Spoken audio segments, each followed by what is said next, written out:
Gracias a Dios, a Stephanie también por la linda alabanza, que sin ponernos de acuerdo vamos a predicar o a hablar de lo mismo que ella cantó.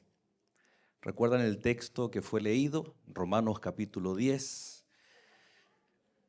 El apóstol Pablo toma las palabras del Antiguo Testamento y él dice: benditos, bienaventurados son los pies de los que anuncian la paz. Y la pregunta es: ¿dónde iré? ¿A dónde iré? Yo no sé si a usted le ocurre, pero, y voy a preguntarle a los hermanos aquí presentes, si su esposa lo trata de exagerado o alaraco. El otro día yo me corté con la máquina, ¿no? Con las cuchillas de la blender, la juguera, la licuadora. Fue profundo, pero usted sabe que uno saca todos los dotes de actor, de varón, actor. Y hoy en la mañana, mientras estábamos cargando el carro, yo le digo: ¿qué te pasa? Mira cómo tengo. Le digo, no, la verdad que mirando, hermano, no tengo nada, ¿no? ¿Por qué les cuento esto? Porque cuando nosotros tenemos algo, puede llegar a convertirse en un arma de doble filo. ¿Cómo así? Y lo explico de esta manera. ¿Han escuchado ustedes de que la iglesia se debiera considerar como un hospital? ¿Por qué? Porque todos venimos acá con distintas, ¿qué cosa? Necesidades, enfermedades. Y eso está correcto.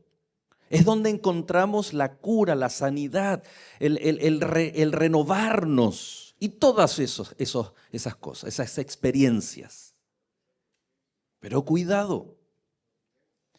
La semana pasada en la escuela sabática estuvimos estudiando algo y hoy día lo vamos a volver a profundizar. Cuando nosotros tenemos algo y vamos al hospital, nuestra condición o la situación que nos rodea nos hace, y especialmente, ¿no?, en nuestros países, aunque aquí no es la diferencia, cuando nos toca esperar, nosotros decimos y nos molestamos, porque creemos que lo que nos está ocurriendo es como mi dedo, ¿no? Es lo más grave que nos está ocurriendo. O sea que algo que nos pueda estar pasando, el aspecto positivo es que nos conecta con el hospital, con la iglesia, con Dios, con la oración. No obstante, el lado negativo, el otro filo, ¿no?, el arma de doble filo, puede ser pensar o tener una actitud egoísta de que lo que me está ocurriendo, eso me está afectando a mí en gran manera, ¿no? Y vienen varios síndromes, como el síndrome de la victimización, el síndrome de estar dolido, rencor, hasta vienen emociones como la rabia, la incomprensión, etc. Más claro ejemplo, el profeta Jonás. ¿Se acuerdan que estuvimos estudiando de Jonás? En lugar de estar alegre y feliz, Jonás rabioso, porque estaba preocupado de lo que le había pasado a él. Porque cuando Nínive, el pueblo se arrepiente, el que queda mal como falso profeta, según él, era él. O sea, él tenía ahora una afección, algo le afectaba. Y en vez de alegrarse por la tremenda acción que Dios había manifestado, donde dice que el rey mandó ayunar a todos, incluso los animales. No, él se enoja. ¿Por qué? Porque se estaba enfocando en qué iban a decir de él mismo. Interesante. Entonces nosotros hoy aquí en Toronto, Canadá, 2025, 8 de febrero, necesitamos analizar y ver ¿De qué forma conciliar la idea de que aquí es un hospital, pero sacar el egoísmo cuál es el antídoto para evitar ensimismarnos? Y es cuando usted encuentra un propósito.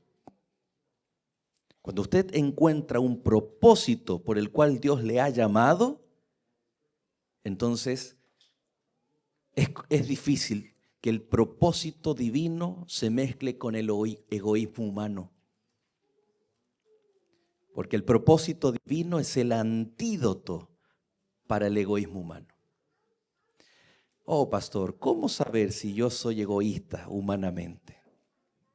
¿Cómo saber el propósito de Dios para transformar en el antídoto a este veneno que se llama egoísmo?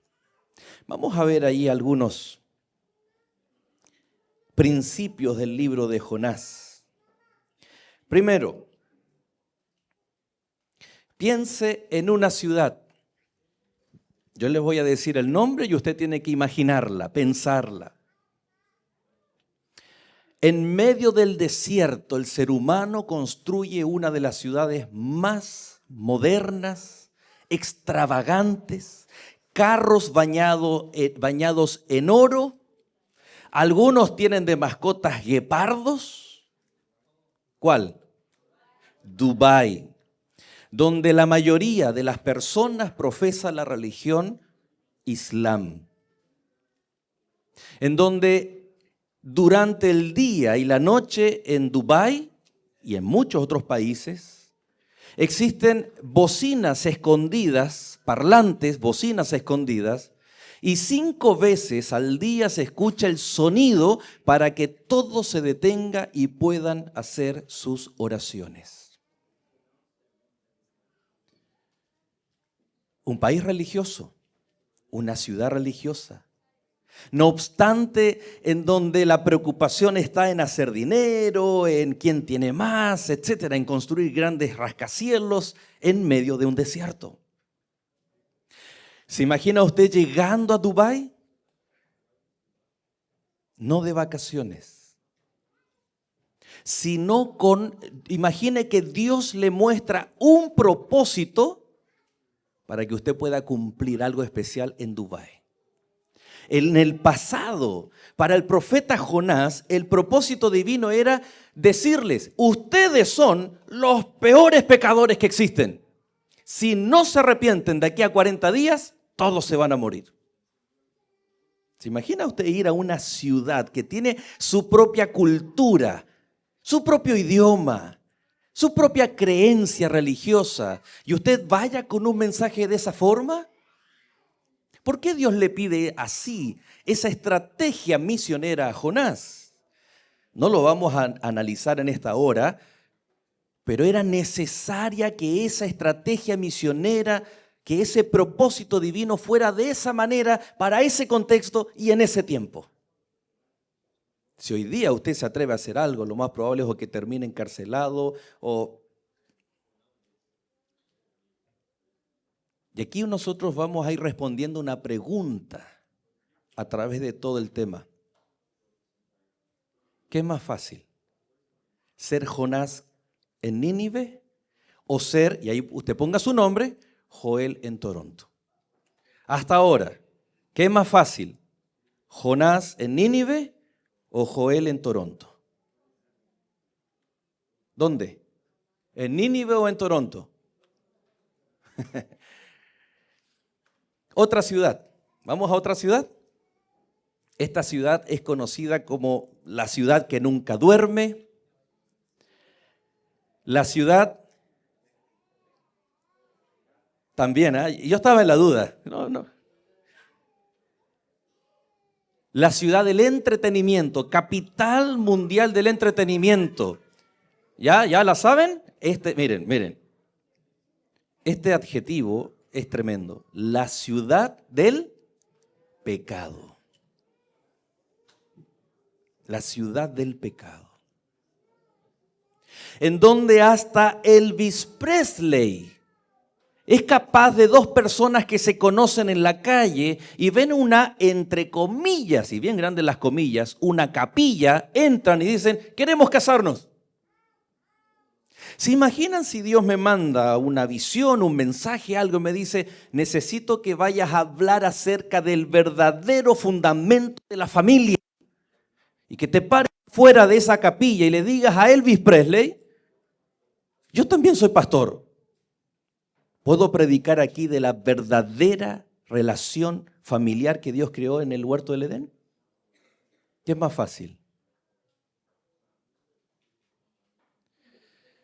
Ok, otra ciudad. Esta ciudad, o al menos el estado, tiene más de 200 millones de habitantes.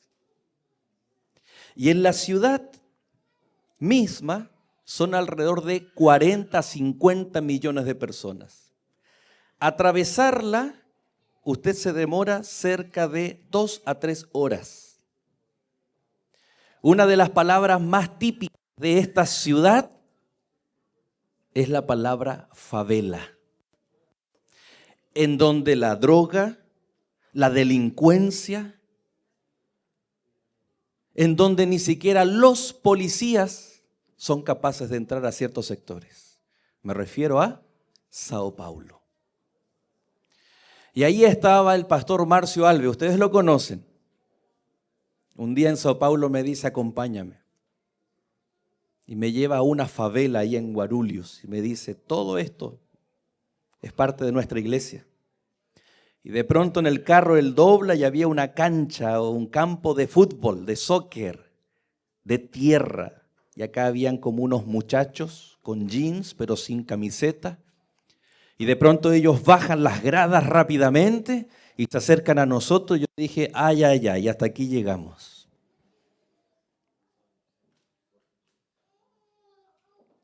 Y cuando ellos se acercan y lo quedan mirando, le dicen, oh, pastor, y lo abrazan.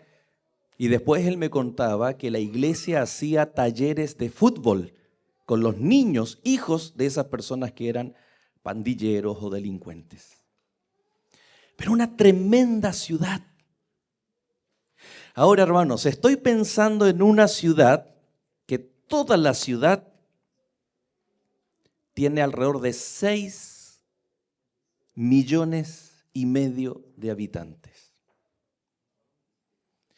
Tal vez no es tan grande como otras, pero se caracteriza por su multiculturalidad, con personas cristianas, hindúes, musulmanes, de todo tipo, todas conviviendo juntas.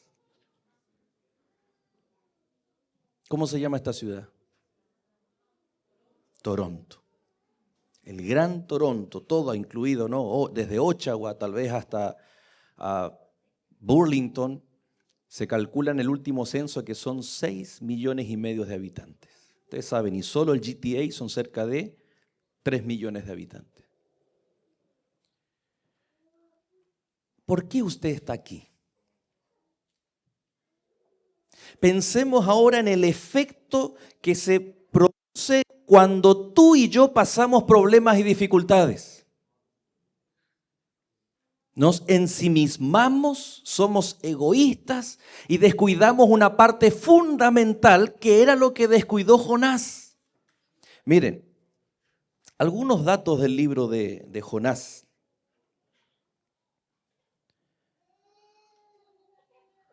¿De qué se trata el libro de Jonás, hermanos?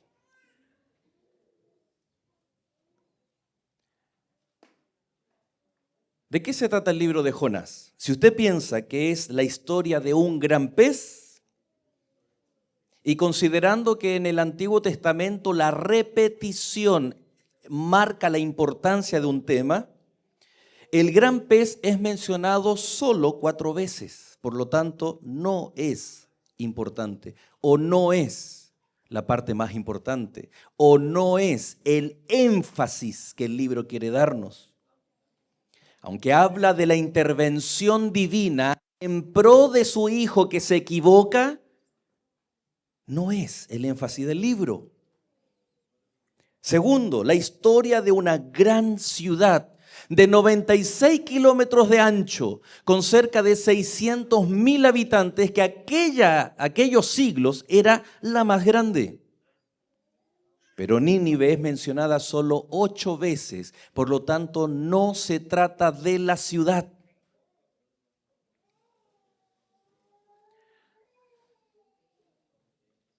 Entonces el libro de Jonás se trata de un profeta desobediente. Pero cuando vamos a contar las veces que aparece el nombre de Jonás, es mencionado solo 18 veces. Por lo tanto, no es simplemente un libro narrativo que está contando la historia de un profeta. Entonces, ¿de qué se trata el libro de Jonás? 36 veces, hermanos, se menciona la verdad de un Dios misericordioso que tiene una misión de salvar al hombre de la maldición del pecado. Mire el principio que nos muestra el libro de Jonás. Porque muchos se preocupan del milagro, pero el pez se menciona solo 4 veces. Muchos se preocupan de la estrategia misionera, la ciudad, solo 8 veces. Oh, hablemos del pueblo, del profeta, de nosotros, cómo la Biblia nos identifica. Y terminamos usando la Biblia hablando de nosotros, de los milagros, pero nos olvidamos ¿de qué? De Dios.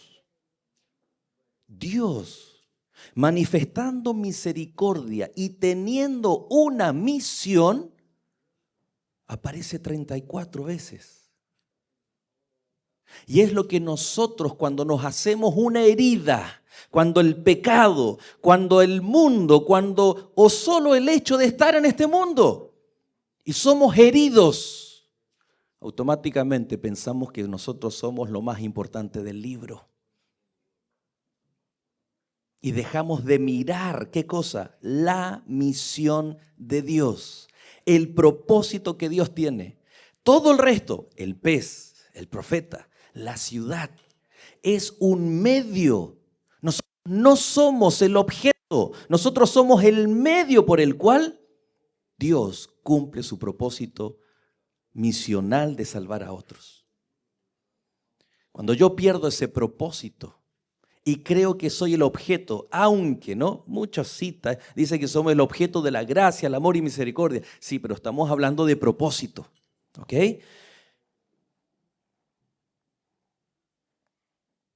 Esta ciudad, Nínive, era llamada la gran ciudad. Fue fundada por Nimrod, el cual era bisnieto de Noé. No era cualquier ciudad.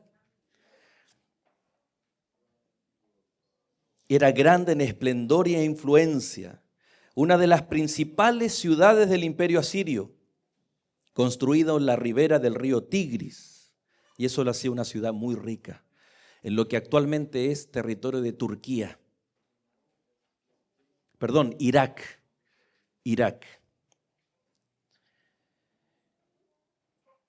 Esta ciudad era conocida por su crueldad. Su ejército era temido en todos los lugares.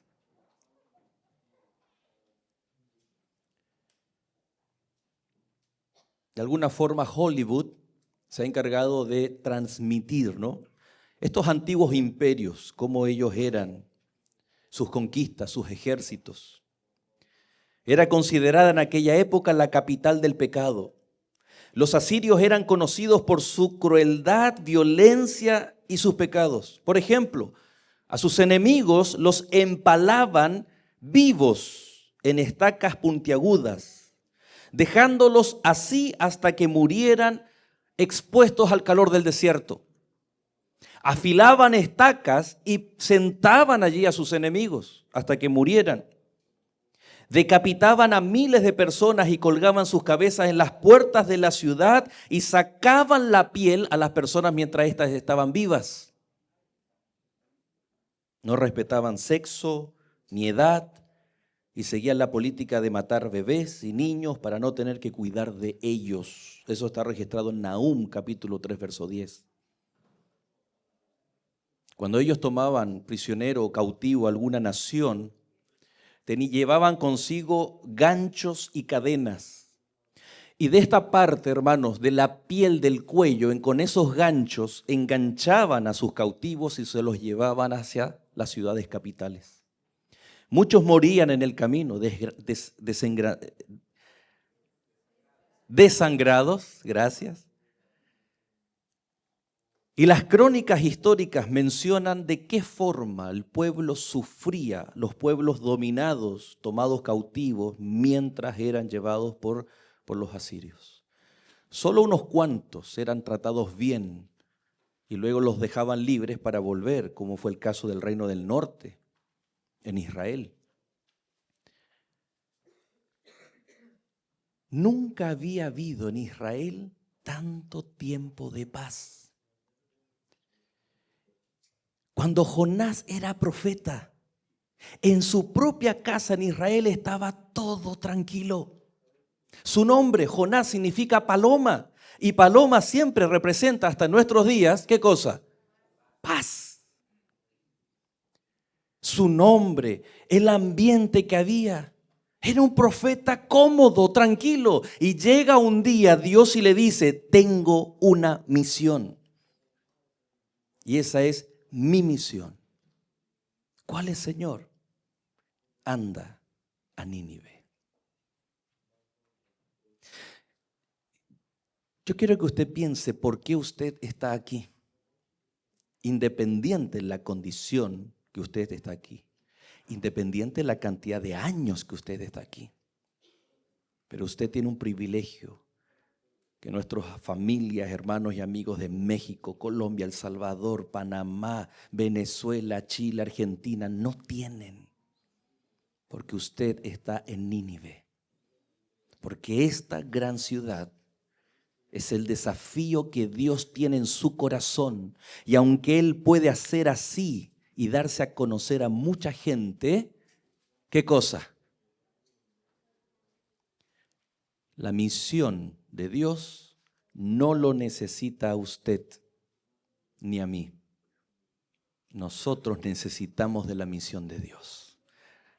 Nos ayuda, es el antídoto. Fue exactamente a ese pueblo perverso que Dios mandó a su siervo a predicar. Era una misión humanamente imposible. Nada se compara, ni Dubái, ni Nueva Delhi, Sao Paulo, Toronto, Nueva York, la ciudad del pecado, Las Vegas. Nada se compara con el pedido que Dios le había hecho a Jonás. ¿Cómo predicarle? ¿Cómo evangelizar a un pueblo con esas características? Ellos tenían un dios, una diosa, llamado Ahura Mazda, que fomentaba los sacrificios de humanos, especialmente de niños.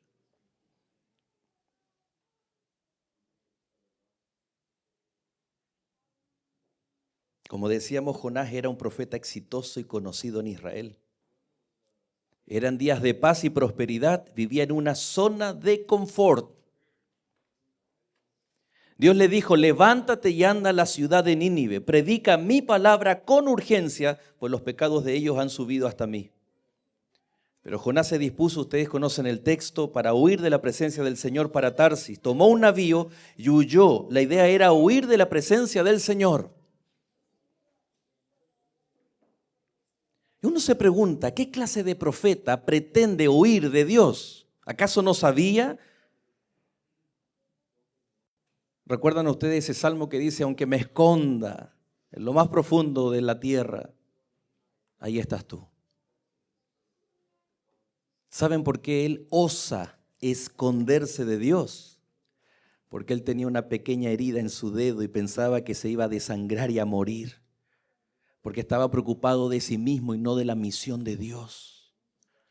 Porque esa arma de doble filo de decir, hey, ¿tienes tú algún problema? Y sí, yo tengo un problema. Y por este problema yo no puedo hacer esto. Por favor, Señor. La oración lleva a la acción. El Ministerio Hispano durante todos estos días hemos estado hoy día, mañana terminan, mañana los 40 días. Conversando con mi esposa yo le decía, cuidado. Porque cuando pedimos, ¿quiénes son los protagonistas? De los que siempre pedimos y le pedimos a Dios. ¿Quiénes son los protagonistas? Nosotros. Porque nos enfocamos en lo que nos falta, nos enfocamos en el problema. Es cuando leemos el libro de Jonás y nos enfocamos en el pez, pero no es protagonista el pez. Nos enfocamos incluso en el profeta, pero ni usted y yo somos protagonistas. Dios quiere que su misión en su vida sea el protagonista. Y a eso se le llama propósito. No estoy diciendo que no debemos orar por nuestros problemas. Orar por nuestros problemas, pero luego decir, Señor, aquí estoy. A pesar del problema, no me va a detener, no me voy a desanimar. Tu propósito en mi vida, cúmplelo. De alguna forma, esa oración de Jonás en el pez refleja un poco aquello, ¿no? Pero tuvo que seguir luchando con su humanidad. Jonás pensó que Dios le estaba pidiendo algo imposible. Jonás tuvo miedo porque se trataba de una nación enemiga del pueblo de Israel. Jonás tuvo una actitud incoherente. Si era el profeta, era el hijo de Dios, era el llamado por Dios, era el que iba a la iglesia todos los sábados, era el que sabía orar, conocía mucho, pero toma una actitud incoherente. Algunos comentaristas dicen que es posible que el ejército de Nínive haya matado a algunos parientes de Jonás. No aparece en la Biblia, pero algunas líneas genealógicas y algunos datos históricos y arqueológicos señalan que probablemente en el año 722, cuando el reino asiria toma cautivo al reino del norte, muchos familiares tal vez de Jonás, de muchos otros, sufrieron en carne propia lo que era ir o conocer a los ninivitas. ¿Qué decir de Moisés? Se sintió indigno para hacer la obra de Dios y en algún momento en su ministerio deseó desistir. Jeremías también sintió el deseo de desistir. No soy capaz, soy un niño, no puedo. Hermanos, Dios podría haber evangelizado a Nínive sin Jonás. Dios podría haber hecho la obra en este país sin nosotros. Aquí estamos, la obra hispana en Toronto. O sea, lo que nos está diciendo acá es que ni usted ni yo somos imprescindibles. Dios podría haber establecido su obra aquí sin nosotros. Dios podría hacer muchas cosas. ¿Qué cosa? Sin nosotros. Entonces, ¿por qué tú y yo estamos aquí? ¿Por qué Dios te ha llamado? ¿Cuál es la razón de estar tan lejos de casa? Y eso es lo que nosotros necesitamos siempre descubrir. Porque siempre nos vamos a ver tentados, incluso conversando con otras personas, que es por causas económicas, de seguridad, por causa de los hijos, para un mejor futuro. ¿Sí o no? Son buenos argumentos. Pero tú eres distinto. ¿Por qué estás acá? Con certeza necesitamos mucho más nosotros de la misión que la misión de nosotros. Mire esa frase. Olvidémonos de todo el tema en esta mañana, menos de esta frase. Con certeza, nosotros necesitamos mucho más de la misión que la misión de nosotros. ¿Por qué? Porque la misión me da propósito. La misión es el antídoto, es la cura para el egoísmo. Dios quería que los habitantes de Nínive se convirtieran, pero también quería que su siervo se convirtiera y tuviera el propósito de Dios primero en su corazón.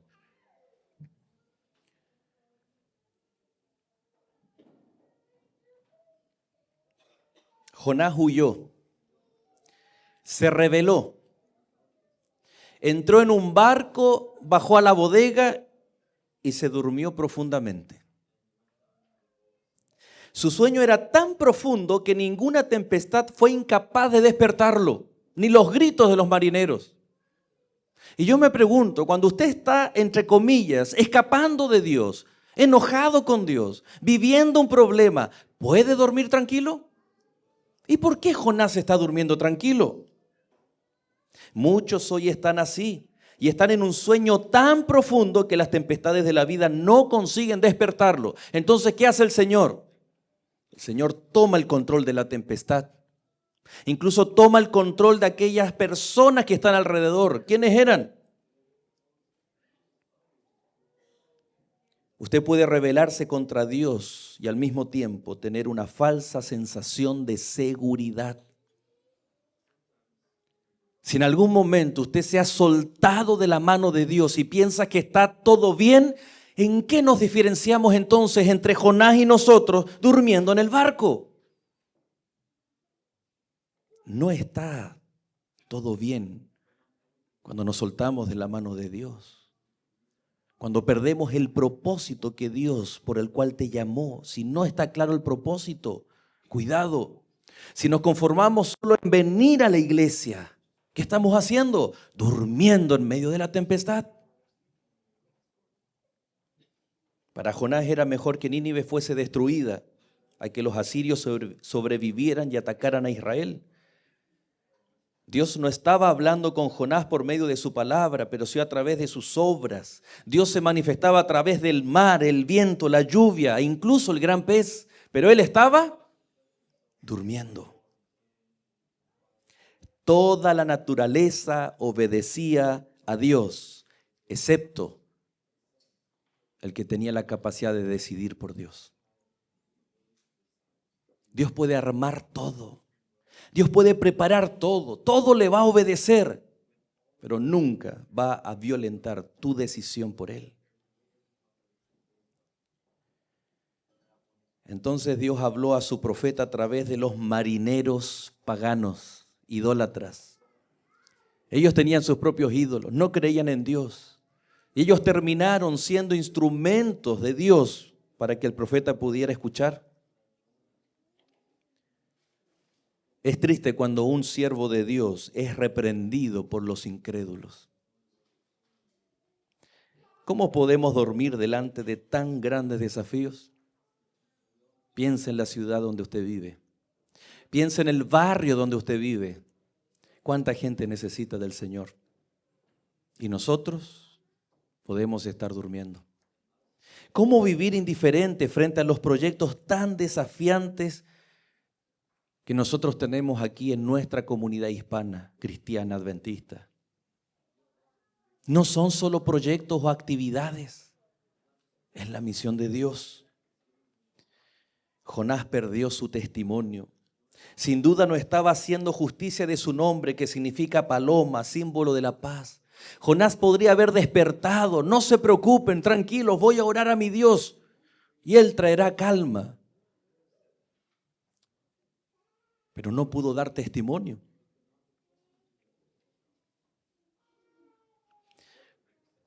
Jonás fue arrojado al mar como la única alternativa para salvar a los marineros, pero en realidad Dios estaba salvando a su propio siervo.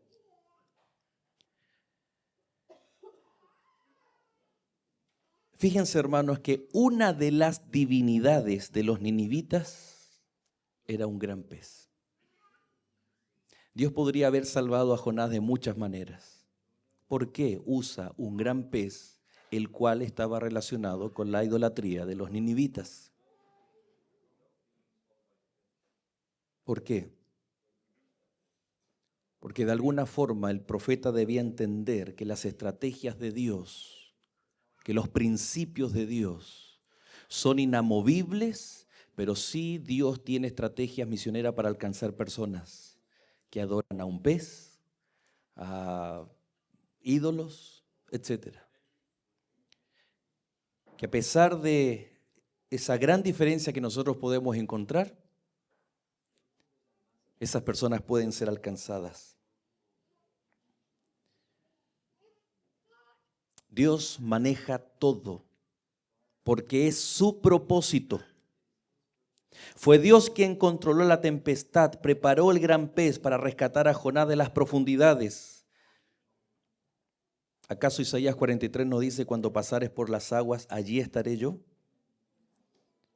Piensa ahora, querido hermano, cuál es tu tempestad.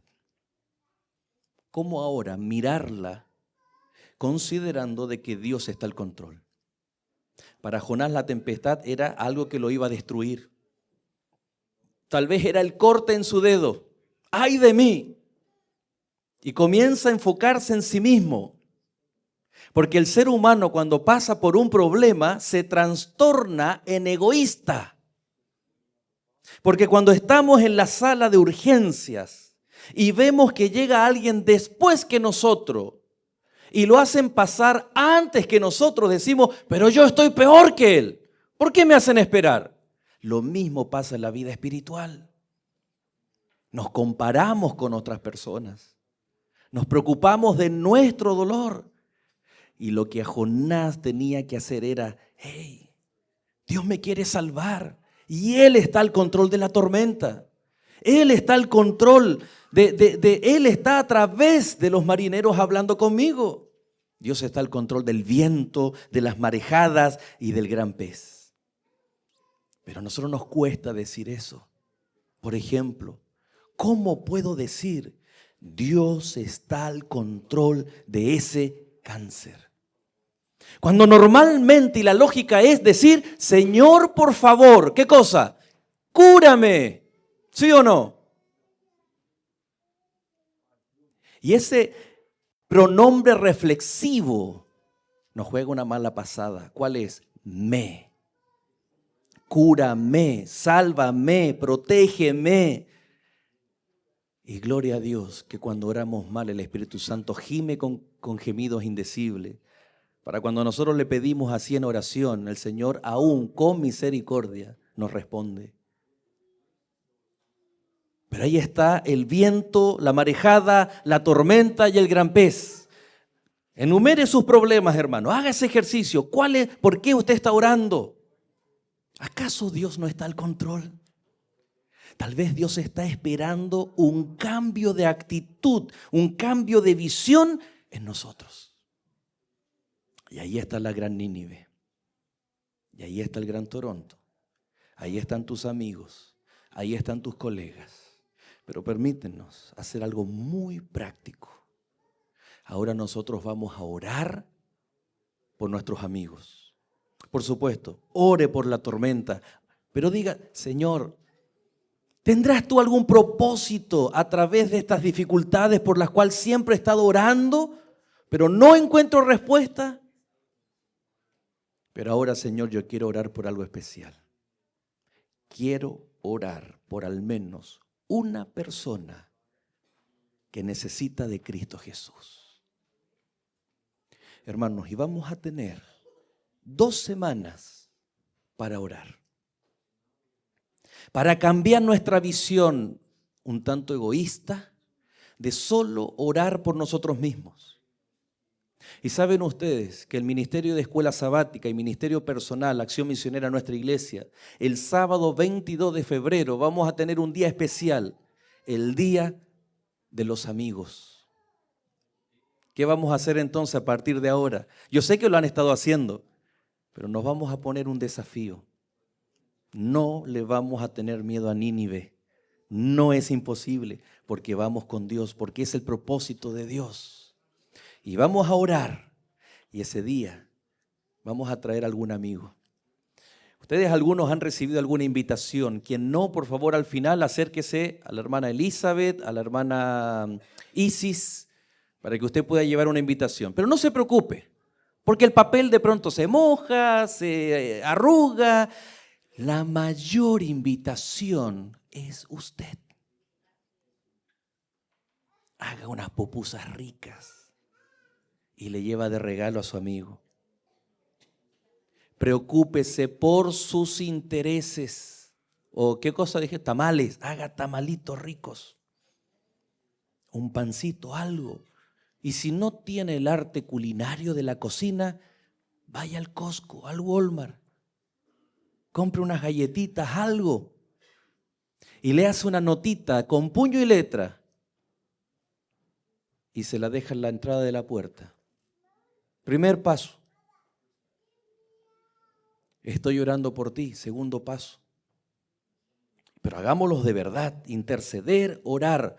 Jonás tenía que no solo predicar, tenía que orar. Y él estaba orando por Nínive, pero a la vez deseando que fueran destruidos. Porque estaba preocupado de su reputación. Estaba preocupado porque si el profeta dice que Dios va a destruir, y si Dios destruye, se cumplió la profecía. Pero si el pueblo se arrepiente y Dios no los destruye, ¿quién queda mal? Ante los ojos del hombre de Jonás, él estaba preocupado. Egoísmo. Estaba preocupado porque se cortó el dedo tan insignificadamente, ¿no? Vamos a orar por un amigo y nosotros felices cada sábado cuando usted es nuestro amigo, los que no fueron saludados y nos acompañan. ¿Saben por qué? Porque cuando tú estás aquí, querido amigo, le das sentido y propósito a nuestra vida. No hay más. Aquí pudiera estar lleno de santos cristianos alabando a Dios cada día, cada sábado, pero todos sin propósito. Solo preocupados de nuestro bienestar. Pero el Señor nos dijo, vayan, hagan amigos y a sus amigos tráigalos a los pies de Cristo Jesús. Y aunque sea una persona y el sábado es saludado y tú te pones de pie, es primera vez, segunda vez que estoy acá y los hermanos se acercan, te saludan y hay preparado un almuerzo porque queremos que te quedes con nosotros. ¿Sabes por qué? Porque le da propósito a nuestra misión. Le da propósito y es decir, Dios está con nosotros en Toronto.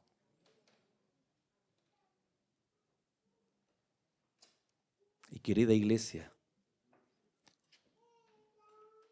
no seamos egoístas, porque tenemos un gran privilegio de compartir y traer amigos. Y digo amigos para que vean una genuina amistad, un genuino interés, de que así lo que hemos recibido de parte de Dios, el deseo de poder compartirlos también con ellos. Oh, pastor, la persona que yo quiero invitar no habla español. ¿Cuántos saludan a Joyce el día de hoy? ¿Cómo lo hizo Joyce el día de hoy? ¿Bien o mal? Hablan mejor que nosotros, hermano. Yo no sé qué hace Loren con el traductor, si ella ya habla, entiende español.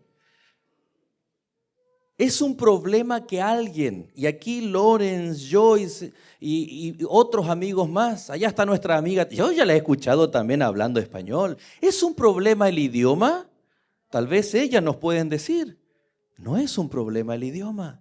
Oh, pastor, mi amigo, el día 22 vamos a ir a jugar fútbol. ¿Qué usó Dios para sacar del fondo del mar a Jonás? Lo que adoraban los ninivitas. En mi país le dicen fútbol. ¿Qué vamos a hacer el 22? No, yo sé, fútbol. ¿Qué vamos a hacer? Misión, dice mi director de jóvenes. ¿Sí o no? Si vamos a ir a jugar soccer solo entre nosotros, somos los primeros en decir, no, no vamos. ¿Qué vamos a hacer ese día, queridos jóvenes, amigos? Yo ya tengo invitado a mi sobrino, muy bueno, como Alexis Sánchez, chileno.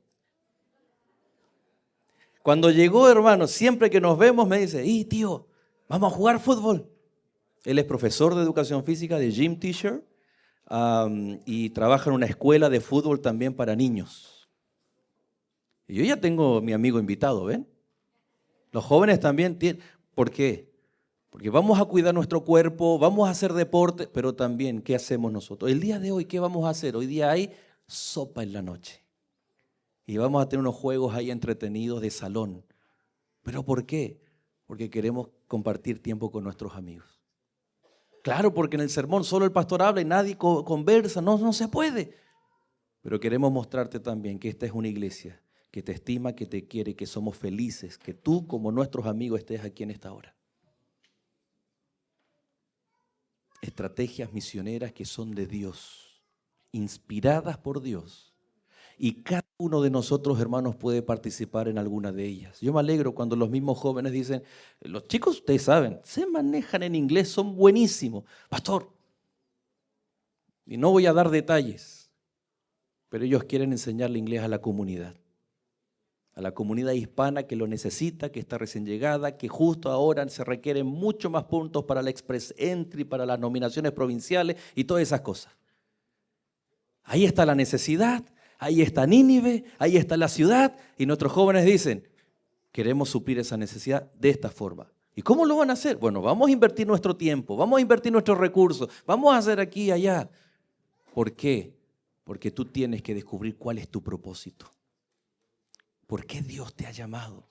¿Por qué estás aquí? Y todo lo demás vendrá por añadidura. Dios te va a bendecir en tu salario. Dios te va a dar los papeles que tanto anhelamos. Dios te va a ayudar para que tus hijos crezcan en este país. Es el sueño que todos tenemos. Pero nunca esas cosas sean lo primero en tu vida. La primera pregunta es, Señor, ¿por qué estoy aquí? Y ojalá que Dios pueda responder a nuestro corazón. Tú estás aquí con un propósito, porque yo te quiero usar para que otros también, ya que tú me has conocido, para que otros también te puedan conocer. Que Dios nos bendiga, hermanos.